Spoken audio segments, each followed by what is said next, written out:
ఈయన బాబు వస్తే జాబ్ వస్తుందని చెప్పి చెప్పడం జరిగింది అధ్యక్ష. ఆయన వచ్చాడు, బాబు వచ్చాడు, ఎక్కడ ఒక జాబ్ లేదు అధ్యక్ష. మరి నిజంగా మరి జగన్మోహన్ రెడ్డి గారు ముఖ్యమంత్రి అయిన తర్వాత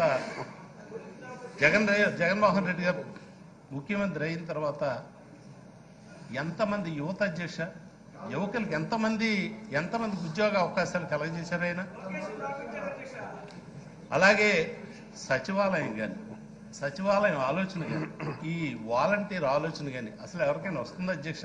మేము కూడా అనుకున్నాం అధ్యక్ష, ఈయన ఇంత బరువుని ఎత్తున పెట్టుకుంటున్నారు, మొయ్యగలరా ఆయన? ఒక ఊరికి ఎంతమంది ఉద్యోగస్తులు వస్తున్నారు? సచివాలయానికి ఒక సచివాలయం ఉంటే 11 మంది వస్తున్నారు. ఆ ఊర్లోనే మరి ఇంచుమించు 30-40 మంది వాలంటీర్స్ వస్తున్నారు. ఇంతమందికి జీతాలు ఇవ్వగలరా? ఏం చేయగలరని చెప్పి అనుకున్నాం అధ్యక్ష. ఈవేళ ఆ వాలంటీర్ వ్యవస్థ దేశంలోనే అత్యుత్తమమైనటువంటి ఆలోచన అని చెప్పి అందరూ కూడా దాన్ని మెచ్చుకోవడం జరుగుతుంది.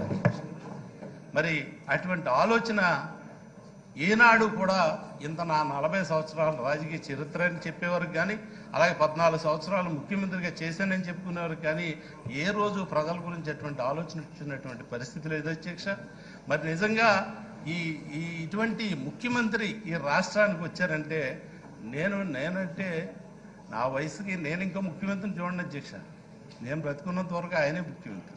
ఆ తర్వాత ఏమో నాకు తెలియదు కానీ నాకైతే అనిపిస్తుంది అధ్యక్ష, నేను బ్రతుకున్నంత వరకు ఇంకొక ముఖ్యమంత్రిని నేను చూడలేదు. ఆ ముఖ్యమంత్రిని చూసుకుంటూ ఉంటాను.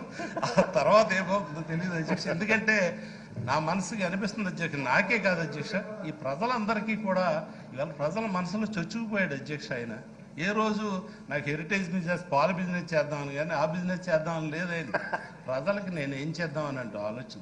పగలంతా కూడా ఇక్కడ చేసి రాత్రి పడుకుంటే ఆయన నిద్ర పట్టదేమో ఆలోచన. ఆ నిద్ర పట్టదేమో అధ్యక్ష ఆయనకి. ఆ రాత్రి మళ్ళీ ఆలోచన చేసి ప్రొద్దుడికి ఏం చేద్దాం.